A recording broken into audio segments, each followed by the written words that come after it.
For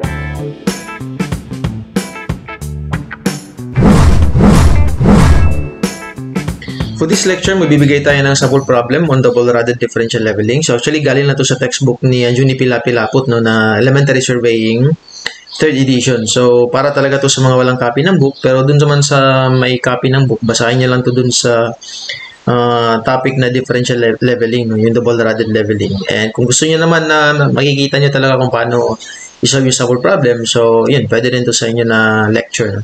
So basahin lang natin yung sample problem. Complete the following differential leveling notes of a double-rotted line from BM1 to BM2 and then show the customary arithmetic check. So, ang kaibahan lang naman ng double-rotted leveling doon sa mga basic na leveling na nadi-discuss natin is that yun, dalawang lines lang yung pina-ano natin dito. No? Dalawang lines. Kung mapapansin nyo, meron tayong H and L. Tapos, of course, benchmark 1, dalawang values kasi nga dalawang lines. Pero yung elevation naman ng benchmark 1, isa lang. Okay? So, hindi naman mababago yung elevation ng benchmark 1 natin. So, H and L, meron tayong high and low points. So, kaya meron tayong H and L. So, dalawang routes lang yung pinapagana natin dito. So, again, magagamit yung double-rotted leveling pag kulang sa time yung survey na ginagawa tapos gusto natin ma-double check o ma-counter check yung values na makukuha natin. Kaya dalawang routes yung ginagawa nating survey. So, dito tayo sa solution, may hinanda na tayo dito na separate na, na spreadsheet, o yung table. Tapos, ginawa na natin color red yung route 1, tapos color blue naman yung route 2. Dito sa kabila, meron tayong figure ng isang setup ng leveling na setup na ng point 1 at point 2. Okay, so pwede natin sabihin, this is benchmark 1, tapos ito naman si turning point 1 or TP1. Pero, ginawa lang natin point 1 at point 2 lang to para medyo mas general naman yung drawing natin. Okay?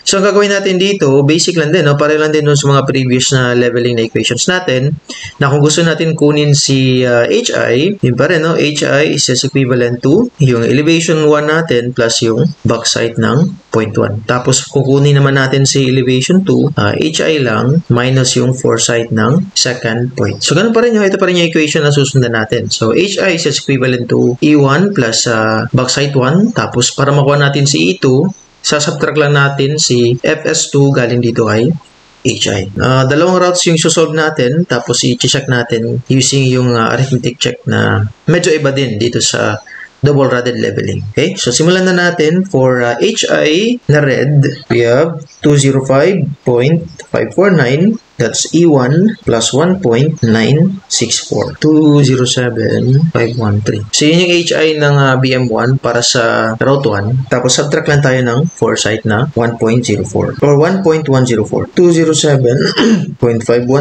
minus 1.104. So, that's 206.409. Tapos, mag-a-add ulit tayo ng plus. You have 2.187. That's 208.596. 0.596. Magsasubtract ulit tayo ng 1.794. That's 206.802. Tapos mag-add ka ngayon ng 1.393. That's 208.195. Tapos magsasubtract ka ng 2.991. 205.204. Tapos mag-add ka ngayon ng 0.317. That's 205.521. Tapos magsasubtract ka ng 2.634. That's 202.887. Okay? So, ganun lang, no?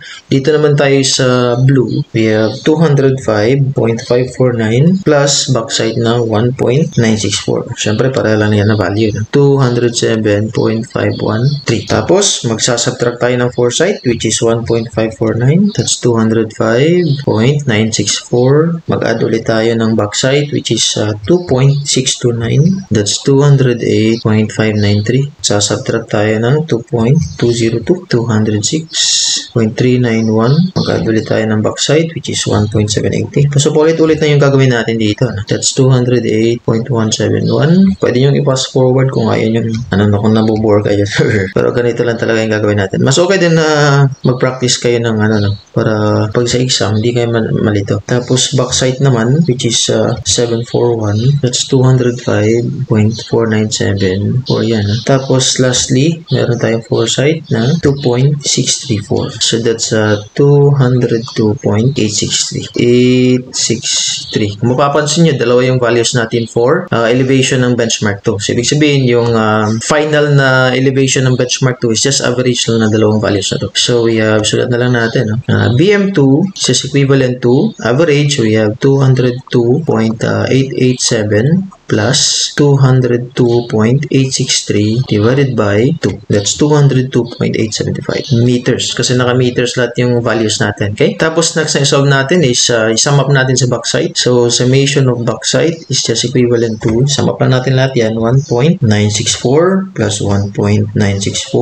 plus 2.187 plus 2.629. Regardless kung blue or red, no? I-add lang natin yan lahat. Tapos, 1.393. Tapos, 1.780.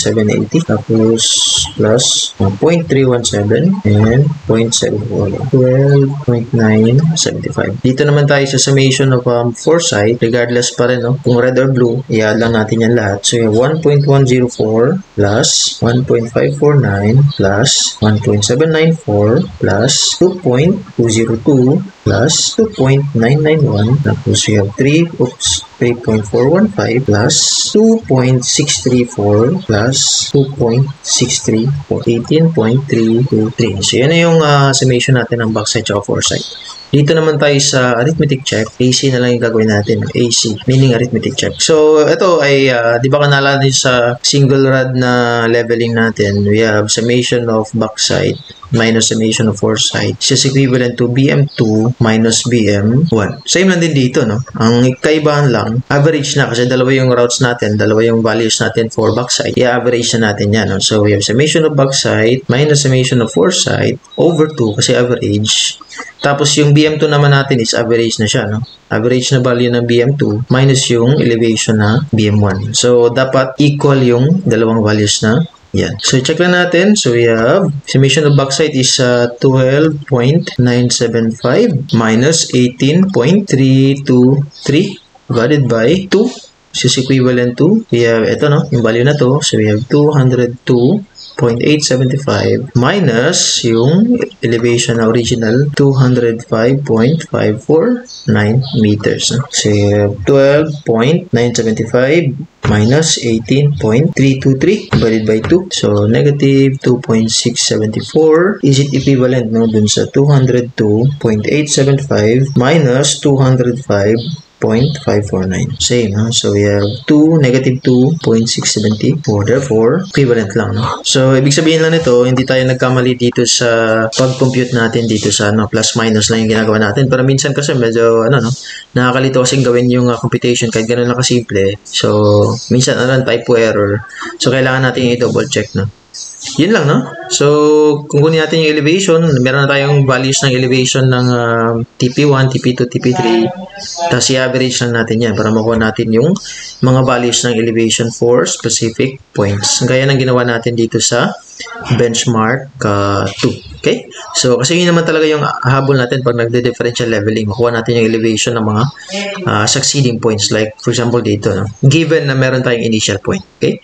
So, yun, I hope na medyo madali lang. Madali lang naman talaga to, no? Huwag nyo lang isipin na mahirap kasi lalo kayong mahihirapan. So, laging isipin na madali lang. Para yun, yung mindset nyo naman, madali lang talaga pag-solve. Okay? So, I think yun na yun para sa sample problem na to. And magbibigay pa tayo ng mga sample problem for surveying and other subjects. So, yun. Kita-kits na lang tayo sa next na video. Thank you again for watching.